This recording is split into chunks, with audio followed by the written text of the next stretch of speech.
I'm back with another video to help you out with your wedding planning process. I'm Margaret Johnson, your wedding fairy godmother, your professional wedding officiant, and your premarital mentor. I'm here to walk you through the steps of your moment of yes to your moment of I do. So the tip I want to go over today with you are some tips about hiring a wedding officiant. An officiant is something that every single wedding must have. You know, there are some vendors that not everyone has to have them at their wedding. You don't necessarily have to have a photo booth or a florist. And of course, I'm not discrediting any of these vendors because they definitely enhance the experience that you will have at your wedding. But you must have an officiant.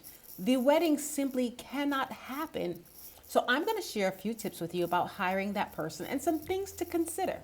So first of all, talk with your significant other about religion. Are either of you religious? If it's important to you to have an officiant, then it needs to match your religious belief. So right there, that's going to tell you a lot about your next steps and processes, right? So you're going to break down who to hire. So obviously, if you're Jewish, you want to hire a rabbi. If you're Baptist, you want to hire someone that has Baptist beliefs. If, for example, you are non-denominational or religion just isn't that big of a deal to you, then you can kind of look at other realms of people so that you can talk to your significant other about what you want your ceremony to look like. Some people opt to even ask family members and friends to do that, and that's always a special opportunity, especially if religion is not super important to you or you don't have any traditions that you have to have at your ceremony.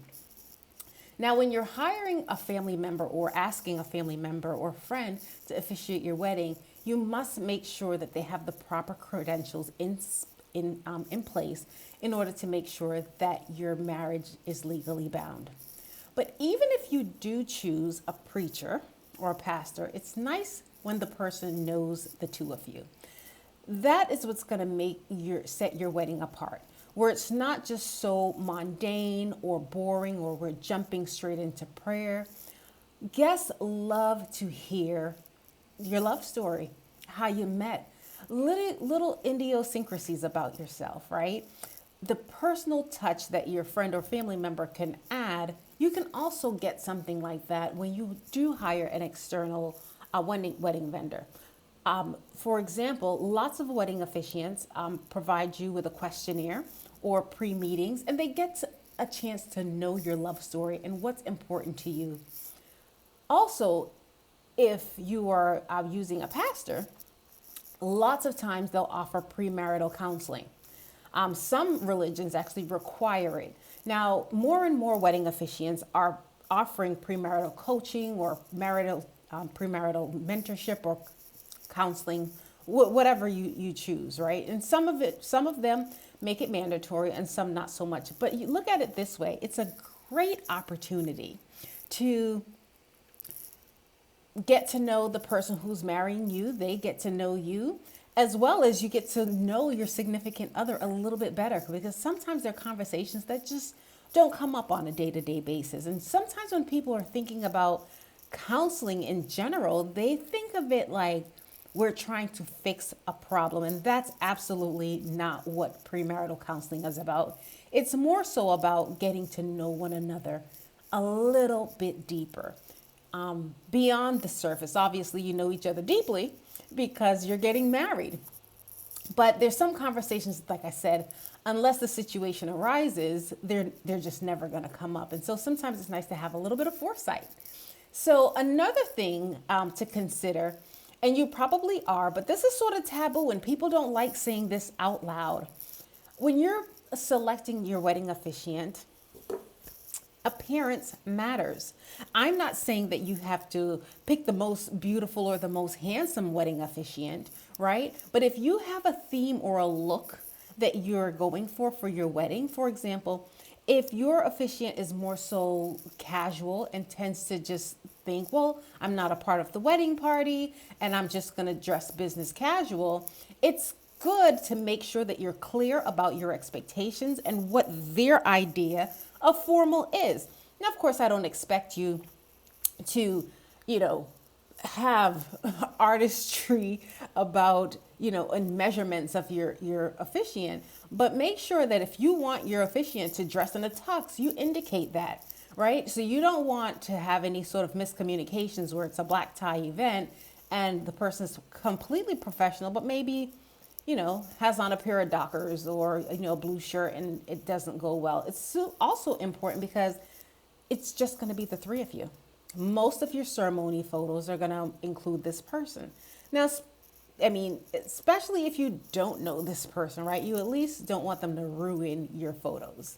So it's important to make sure that that is clear, right? So you might have a religious ceremony, but not necessarily want your pastor to wear a clergy robe, right? You might want them to also just wear a plain black suit. So keep that in mind. You also want to make sure that the person that you are hiring has a good, prominent voice. So, of course, a lot of venues already have outside sound systems, or there'll be microphone checks with your DJ. But a good, prominent voice is going to make people pay attention and be invested and involved in your wedding. It's not going to be so dull or folks feel like they're being talked at and they're not taking in all the elements of your ceremony, especially if you're going to have an unplugged ceremony, which I highly recommend. You want your guests to feel super involved and engaged, listening to your love story and understanding what has brought you to that moment and what this marriage means to you. You've invited these folks here for a reason. They're special people to you. So I know you want them to be involved. So usually a wedding officiant has set prices and they'll go over that with you. But some church a lot of times won't charge, but they will they would appreciate a donation. And that, of course, it's a donation, so I can't tell you what, but usually that's probably around $500 to $800, again, depending on the religious background or the practice of that particular house of worship. When hiring a wedding officiant, make sure that you don't wait too long, especially if you've been perusing websites like Wedding Wire or The Knot or Zola and so on, and you already know that there's someone that really catches your eye. And it doesn't have to be the top ranked. So when you sometimes go on these websites, just because someone is placed at the top doesn't necessarily mean they're the best. So they've paid a significant amount of money to be placed on top. That doesn't mean that they're not good, but if you find someone that matches the look, the feel, the style that you're going to, you love their reviews, the things, and not just that they have 5-star reviews, right? You want to read the reviews that the clients are saying things that actually matter to you, So when clients are talking about this officiant was so engaging, or my family talked about the ceremony all night, those are all wonderful things. People want to hurry up and get to the party, but a bang out ceremony is just as wonderful.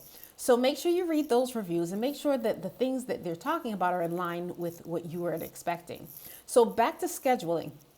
3 to 6 months is reasonable, but like I book my weddings typically around 12 months to 18 months in advance. So if there's someone that you are interested in, don't hold out. Like sometimes you'll have these planning charts or these to-dos, and they'll give you estimates.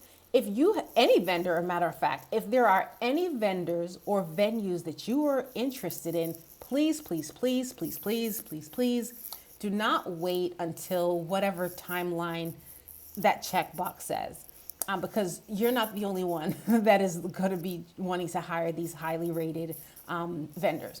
So I leave you with that. Again, I'm Margaret Johnson, your wedding fairy godmother, professional wedding officiant, and your premarital mentor. I'm here to walk you through the steps from your moment of yes to your moment of I do. And the best part is, what's the best part? The best part is we get to do this together.